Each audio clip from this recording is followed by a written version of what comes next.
menyambung silaturahim. Dalam hadis Al-Bukhari rahimahullah, sampai Nabi menyebutkan bahwa ar-rahim itu adalah pecahan dari kalimat ar-Rahman, yang darinya Allah SWT mengambil namanya. Ar-Rahman dari ar-Rahim diambil dari kalimat ar-Rahman, yaitu dari Allah yang Maha Pengasih, Maha Penyayang. Nah, ar-Rahim diambil dari situ. Maka di saat seorang hamba menyambung silaturahimnya, maka Allah SWT akan menyayangi dan mengasihinya. Dan sebaliknya, bila seorang muslim atau muslimah memutus silaturahimnya, maka Allah pun akan memutuskannya, seperti yang terdapat dalam hadis qudsi sebelumnya. Nabi SAW mengatakan, ar-rahimu sujnatun minallah, wa man wasalaha wasalahullah. Rahim itu diambil dari nama Allah SWT, wa man wasalaha wasalahullah. Siapa yang menyambungnya, Allah akan sambung dengannya. Nah, kalau Allah sudah menyambung hubungan dengan kita, artinya orang yang menyambung silaturahimnya, maka berbahagialah, karena di sisi Allah lah segala rezeki, dan di sisi Allah lah segala kasih sayang, dan Allah lah yang memegang umur pendek atau panjang. Dan hati-hati manusia itu juga ada di tangan Allah. Inna qulubal ibad baina usbu'aini min asabi'ir rahman yuqallibuha kaifa yasha. Sesungguhnya hati para hamba itu berada di antara jemari Allah SWT, dua jemari Allah. Yuqallibuha kaifa yasha. Allah membolak-balikkannya seperti mana yang Dia kehendaki. Nah, kalau Allah yang menggerakkan hati orang-orang yang kita sambung silaturahim dengannya untuk mencintai kita, maka tidak ada yang menghalangi kita untuk dicintai oleh para ahli dan keluarga kita.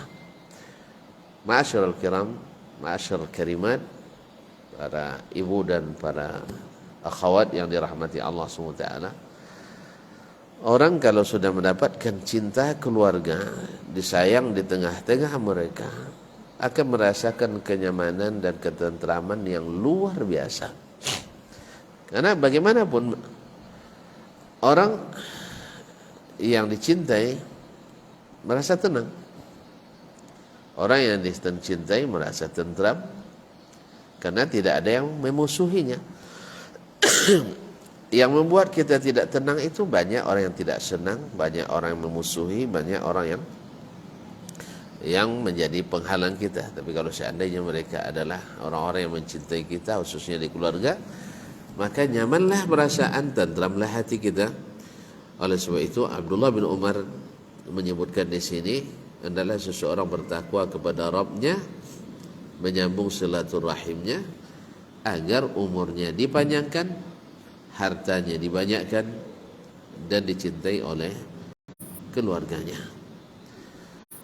Pada hari ini kaum muslimin, kaum muslimat dirahmati Allah SWT, Allah bukakan berbagai cara, berbagai bentuk, berbagai sarana untuk tetap menjaga hubungan dengan keluarga sanak saudara kita.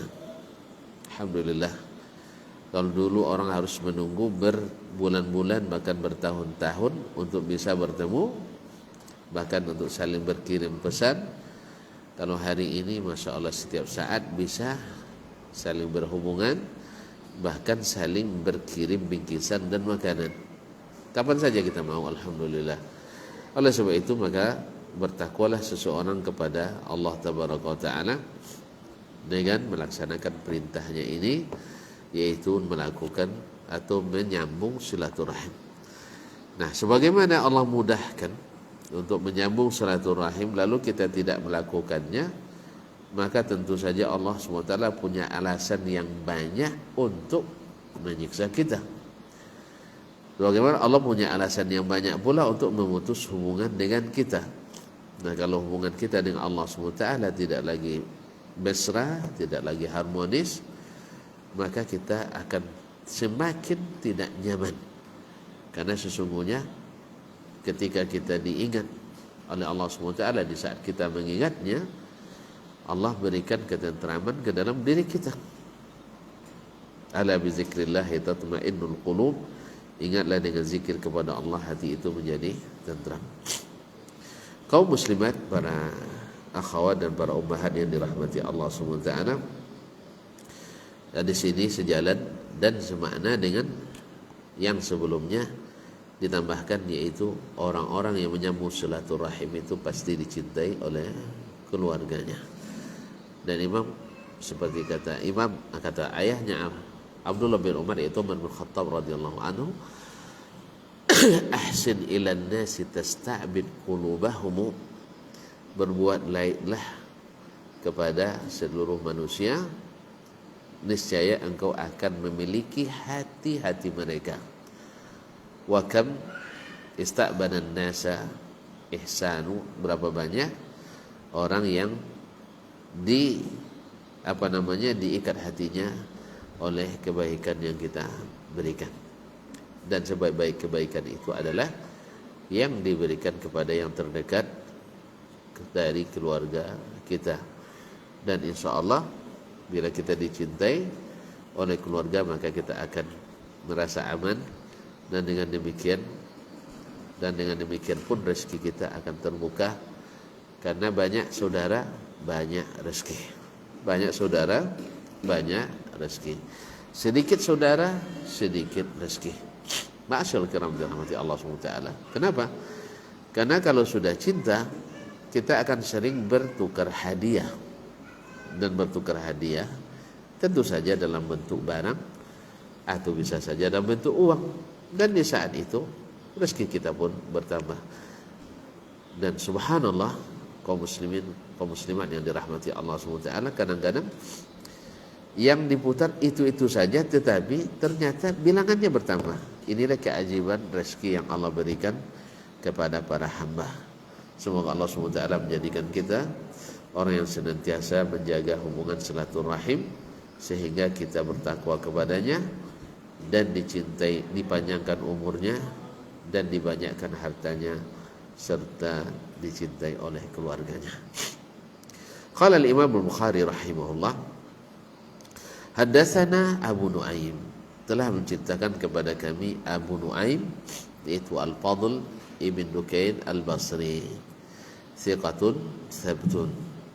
Qala haddatsana Yunus ibn Abi Ishaq, telah menceritakan kepada kami Yunus ibn Abi Ishaq, yaitu Yunus ibn Abi Ishaq As-Sabi'i, yang di sanad sebelum ini ayahnya yang meriwayatkan daripada Maghra. Sekarang dia yang meriwayatkan dari Maghra. Qala haddatsani Maghra Abu Mukhariq wa huwa al-Abdi, telah menceritakan kepadaku Maghra Abu Mukhariq wa huwa al-Abdi, yaitu al-Abdi. Qala, dia berkata, qala Ibnu Umar, berkata Ibnu Umar, Abdullah bin Umar Al-Khattab Al-Adawi Abu Abdurrahman radhiyallahu ta'ala anhu wa nabi, man ittaqa rabbahu, siapa yang bertakwa kepada Rabbnya, wa wasala rahimahu, dan menyambung silaturahimnya, unsi'a lahu fi umrih, dipanjangkan umurnya, wa tharamaluhu, dan banyak hartanya, wa ahabbahu ahluhu, dan dicintai oleh sanak keluarganya. Ma'asyarul akhawat wal ummahat yang dirahmati Allah, hadisnya diriwayatkan oleh Imam Ibnu Majah dan disahihkan oleh Syekh Al-Albani rahmatullahi taala alaih. Ma'asyarul kiram, atau dihasankan oleh Syekh Al-Albani rahimahullah taala. Hadis ini sanadnya berbeda, tetapi maknanya dan lafaznya sama dengan hadis yang sebelumnya. Yang intinya, isinya adalah menyuruh kita untuk senantiasa bertakwa kepada Allah dengan melaksanakan perintahnya, meninggalkan larangannya, dan kemudian senantiasa menyambung silaturahim yang membuat kita panjang umur dan dimurahkan rezeki dan dicintai oleh keluarga dan ahli kita.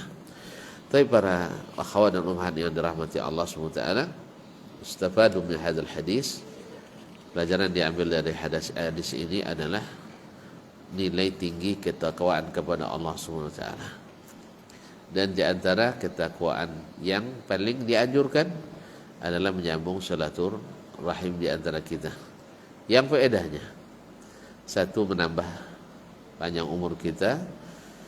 Walaupun tafsirnya di antara para ulama berbeda, ada yang mengatakan panjang umur di sini maknanya diberkahi umur kita dengan umur yang segitu bisa membuat hal-hal yang tidak terbuat oleh orang lain yang mempunyai umur yang sama panjangnya dengan kita. Ada yang mengatakan memang Allah SWT menakdirkan bagi kita bila menyambung silaturahim umurnya segini, dan bila kita tidak menyambung silaturahim umurnya seperti ini. Nah, kalau kita masuk yang menyambung maka dipanjangkan, kalau tidak maka tidak diberikan diperpanjang umurnya. Kemudian bahwa menyambung silaturahim juga menyebabkan harta kita semakin bertambah, mungkin bertambah berkahnya karena Allah menumbuhkan segala rezeki dan harta yang di situ ada milik-milik orang lain. Dalam hal ini banyak sekali riwayat yang kita temukan bahwa betapa banyak Allah berikan keberkahan dan ditumbuhkan harta bagi orang-orang yang menyambung dan menjadikannya atau di dalamnya terdapat hak-hak orang lain, baik hak yang wajib maupun hak yang sunat. Semoga Allah SWT menjadikan kita senantiasa bertakwa kepadanya dan melaksanakan perintahnya, meninggalkan larangannya dengan mendirikan atau menyambung silaturahim di antara kita. Mungkin ini yang diizinkan oleh waktu pada kesempatan ini. Kalau kita sambung pada bab selanjutnya, sepertinya waktu tidak mengizinkan. Mohon maaf dan terima kasih. Sampai jumpa kembali pada pertemuan yang akan datang. Kalau ada pertanyaan dipersilakan.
Assalamualaikum, syukran.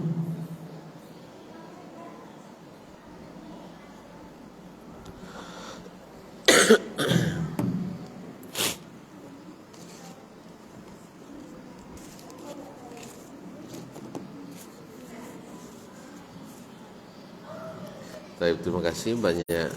Ada beberapa pertanyaan yang masuk.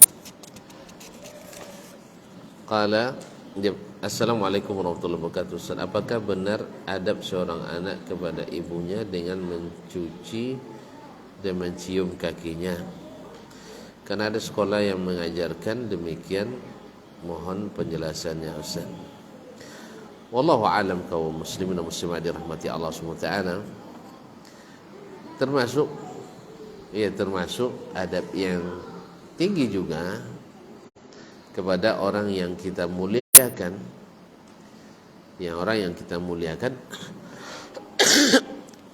dan orang yang kita tinggikan, yaitu dengan membawakan sendalnya, mencucikan kakinya, apalagi ini orang tua kita.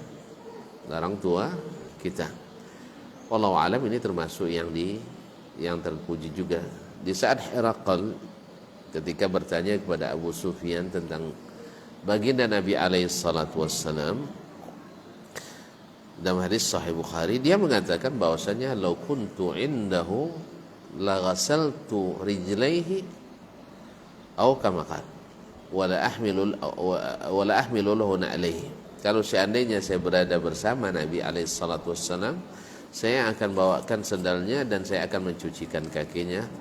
Wallahu taala alam. Assalamualaikum Ustaz. Waalaikumsalam. Semoga Allah selalu memberikan Ustaz kesehatan dan umur yang berkah. Amin. Jazakallahu khairan.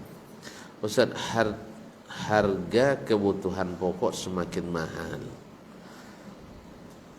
Innalillahi wa inna ilaihi raji'un. Bolehkah seorang ibu rumah tangga membeli barang tersebut untuk stok 1 bulan atau lebih? Apakah dikatakan menimbun barang? Apalagi menjelang Ramadan berbelanja banyak agar tidak sering keluar rumah. Nah, ini tidak termasuk menimbun. Ini tidak termasuk menimbun karena yang masuk menimbun yang dilarang itu adalah yaitu menimbun stok untuk dijual di saat harga atau di saat barang sulit kemudian harga dinaikkan. Adapun untuk kebutuhan rumah tangga kita dengan syarat tidak mubazir dan tidak rusak, maka tidak ada salahnya juga diberikan jumlah yang banyak ini. Sebab Nabi alaihi salatu wassalam kadang memberikan kepada keluarganya seperti membagikan kurma untuk 1 tahun. Untuk 1 tahun ini tidak terhitung menimbun harta atau timbun barang, insyaallah taala. Assalamualaikum warahmatullahi wabarakatuh. Waalaikumsalam warahmatullahi wabarakatuh. Bagaimana jika kita tidak mengunjungi keluarga kita karena mereka sudah menzalimi kita? Apakah alasan agar kita bisa menahan kata-kata yang akan menyakitinya jika bertemu dengannya? Bisa dijadikan hujjah, Ustaz? Kadang saya sudah memberikan kepercayaan kepada keluarga saya, namun mereka selalu kembali menzalimi saya. Dan ketika saya menegaskan mereka dengan ancaman-ancaman akan melaporkan mereka, baru mereka berubah. Namun seperti itu lagi selalu, Ustaz.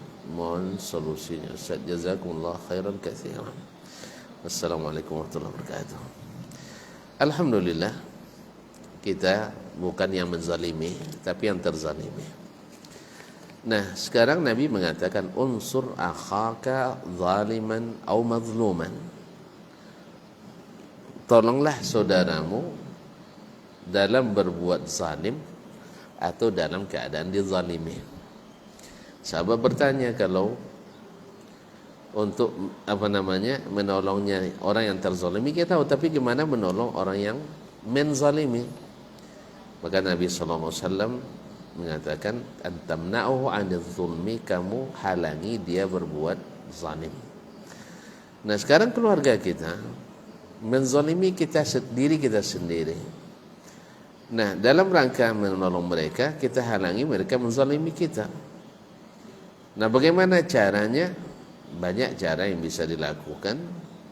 Ya, tentu saja dengan memberikan peringatan-peringatan yang seperti yang sudah dilakukan tadi, agar mereka jera dan bisa kembali kepada jalan yang benar. Yang kedua, banyak bersabar terhadap mereka.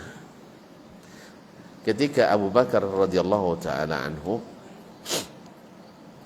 mengetahui bahwa Mistah, yaitu anak bibinya, ikut menzaliminya ketika ibunda kita Aisyah radhiyallahu anha dituduh oleh orang-orang munafikin berlaku serong, berbuat tidak baik. Lalu Mistah pun terpengaruh oleh itu. Padahal selama ini Abu Bakarlah yang membelanjai kehidupannya dari hari ke hari. Akhirnya Abu Bakar mengetahui itu, bersumpah, sejak ini tak akan kuberikan lagi nafkah kepada Mistah. Lalu Allah SWT menegur Abu Bakar, wala ya'tali ulul fadli minkum, sampai akhir ayat. Jangan ada orang yang sudah Allah berikan kelebihan bersumpah untuk tidak memberi lagi kepada zawil qurbah, orang-orang yang kerabat. Akhirnya Abu Bakar langsung menangis dan kembali memberi kepada Mistah yang sudah menzaliminya. Nah, kita juga mudah-mudahan bisa juga seperti itu, walaupun kita tetap dizalimi, tapi tetap kita bersilaturahim, menyambung mereka, memberi mereka. Karena di saat itu, seperti dalam hadis sebelum ini, masih ingat, kalau benarlah apa yang kau katakan itu, mereka sendiri yang akan kepanasan, sedangkan kamu dan senantiasa dijaga oleh para malaikat. Naam, ka'annama tusifuhumul mal wa la yazalu ma'aka minallahi 'alaihim ma dumta 'ala zalik. Dan kita akan tetap ditolong oleh Allah Subhanahu wa taala, dan mereka sendiri yang akan hancur karena kezalimannya. Yang ketiga, kita selalu berdoa kepada Allah, mudah-mudahan Allah memberikan hidayah kepada keluarga kita, karena keluarga kita itu kita juga. Maka kita pasti akan senang bila mereka mendapatkan hidayah. Maka berdoalah selalu untuk mereka. Yang keempat, barangkali kezaliman itu terjadi karena kurangnya ilmu. Maka kita pun berupaya untuk memasukkan ilmu kepada keluarga kita yang zalim tersebut. Dan semakin kita memaafkan, mudah-mudahan mereka semakin merasa, dan banyak kita alami dalam keluarga kita. Kita sabar terus, akhirnya Allah kembalikan mereka dengan izinnya di suatu saat nanti. Dan saat itu alhamdulillah kita bisa menikmati kebersamaan kembali. Wallahul musta'an. Assalamualaikum Ustaz, apa hukumnya kita meminjam uang kepada orang yang bekerja di tempat riba? Dan apa meminjam ya? Apa hukumnya kita meminjam uang kepada orang yang bekerja di tempat riba? Ma'asyiral akhwat ni rahmati Allah. Dulu Nabi juga meminjam kepada orang Yahudi. Dan orang Yahudi di antara hasil daripada usahanya ada riba. Oleh sebab itu kita yang riba itu dia, sedangkan kita tidak melakukan riba. Tapi kalau seandainya kita minjam dengan akad riba, kita ikut berdosa.